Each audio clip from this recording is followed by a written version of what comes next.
नमस्कार दोस्तों, आज की इस वीडियो में हम आपके लिए लाए हैं सूरज भगवान की कहानी पार्ट 1। एक ब्राह्मण देवता थे। उनके 2 लड़कियां थी। लड़कियों के माँ नहीं थी, मौसी थी। ब्राह्मण के सूरज भगवान का इष्ट था, सो सूरज भगवान के घर से 4 पनवाड़े उतरते थे, सो वे ले लेते थे। एक दिन चूल्हे की आग बुझ गई, तब पड़ोसन के घर आग लेने गई। पड़ोसन ने पूछा, तुम्हारा पति कमाता नहीं है, तुम क्या खाते हो? वह बोली, हमारे तो सूरज भगवान के घर से 4 पनवाड़े उतरते हैं, वही खाते हैं। तब पड़ोसन बोली, तुम लड़कियों को निकाल दो तो तुम्हारे 2 पनवाड़े बच जाएंगे। ब्राह्मणी घर आकर आटी पाटी लेकर सो गई। ब्राह्मण आया, पूछा, क्यों सोई हो? उसने कहा, तुम्हारी लड़कियों को निकाल दो। ब्राह्मण ने कहा, कुंवारियों को कहाँ निकालूं? ब्याही होती तो ससुराल पहुँचा देता, कुंवारी काचियों को कहाँ निकालूं? ब्राह्मणी ने कहा, तुम्हारे जचे वहाँ निकाल कर आओ। तब ब्राह्मण दोनों लड़कियों को बोला, चलो बेटियों, तुम्हें जंगल में बेर खिला कर लाओ। वहाँ जंगल में बेर का झाड़ देखकर वे बेर तोड़कर खाने लगी। ब्राह्मण बेर खाती हुई लड़कियों को छोड़कर घर चला गया। सांझ होते ही वे दोनों लड़कियां रोने कूकने लगी, हमारे पिता कहाँ गए? तब सूरज भगवान ग्वाले का वेश धारण करके आए और पूछा, तुम क्यों रोती कूकती हो? लड़कियां बोली, हमारे पिताजी हमको छोड़कर चले गए। सूरज भगवान ने कहा, वह तुम्हारा पिता नहीं था, तुम्हारा दुश्मन था। तुम लोग यहाँ साधु की कुटिया में चली जाओ।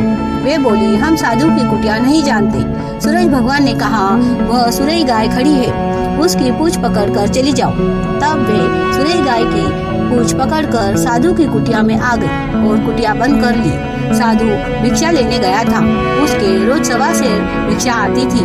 उस दिन 1.25 मन भिक्षा आई। कुटिया में आया, तब कुटिया बंद मिली। कहा, कुटिया खोलो। लड़कियां बोली, कुटिया कैसे खोले? पहले वचन दो।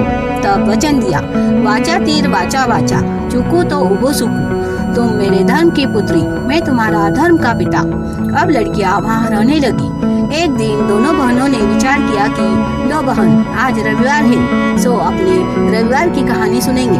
तब दोनों ने चावल के आखे लिए, पानी का लोटा लिया और कहानी सुनने लगी। इधर से एक वजीर का लड़का और एक बादशाह का लड़का शिकार खेलने निकले। वे शिकार करके लाए, सो भुंजी हुई शिकार उड़ गई। तब वे रोने कूकने लगे।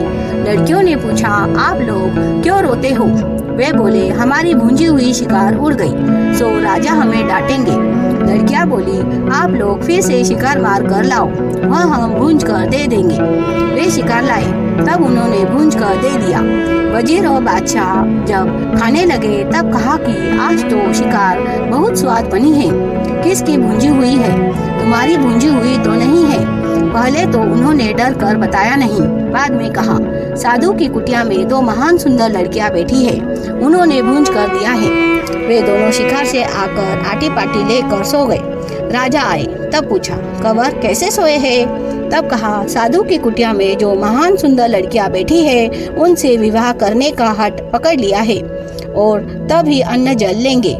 साधु को बुलाकर कहा, तुम अपनी पुत्रियों का विवाह हमारे कंवरों के साथ कर दो।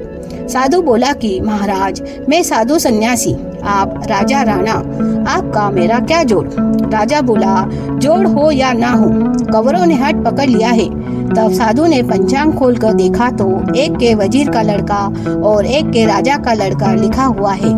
तब आले गाले बांस कटाकर दोनों लड़कियों का विवाह कर दिया। जाने लगे, तब पूछा, लड़कियां, तुम मुझे याद करोगी क्या?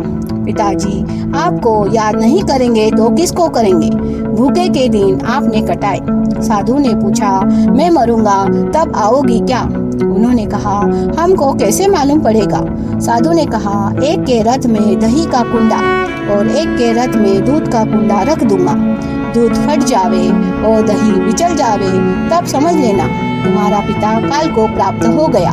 आगे जाकर रथ हिलने से दूध फट गया और दही बिचल गया। तब उन्होंने कहा कि हमारे रथ वापस मोड़ो, हमारे पिता काल को प्राप्त हो गए हैं। राजा ने कहा कि इतनी देर में कैसे पता कि पिता काल को प्राप्त हो गए?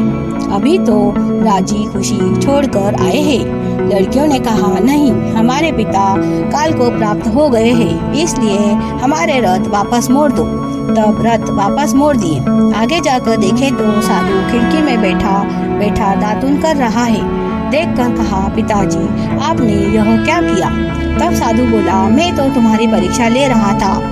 अब तुम तुम्हारे घर जाओ, खाओ पियो, फलो फूलो, सुख से रहो। अब एक बादशाह के यहाँ और दूसरे वजीर के यहाँ राज करने लगी। बोलो सूरज भगवान